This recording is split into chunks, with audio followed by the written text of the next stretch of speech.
আসসালামু আলাইকুম মাই সেবগুলাম welcome to my another blog guys. আজকে আমরা এসেছি আমার নানু বাড়ি। দর্শক, শীতের সময় নানু বাড়ি যে কত আপন হয় সেটা তো শুধু তারাই জানবে। দর্শক, এই দেখুন কত সুন্দর একটি, আর সূর্যটাও কি ভিউ দিয়ে উঠেছে গাইস। দেখুন, ওই যে দেখুন দেখুন গাইস। তারপর এই যে এইসব কি সুন্দর।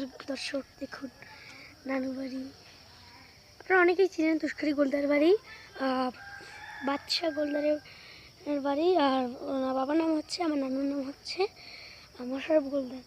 তা মোশাররফ গোলদারে বুঝছেন। তো আমরা এখানে চলে আসলাম জঙ্গলে। জঙ্গলে নাকি দর্শক, দর্শক আমার তো ভয় করছে দর্শক, না এমনি শীত দর্শক। আর এখানে নাকি এমনিতেই জিন টিন থাকে। তো দর্শক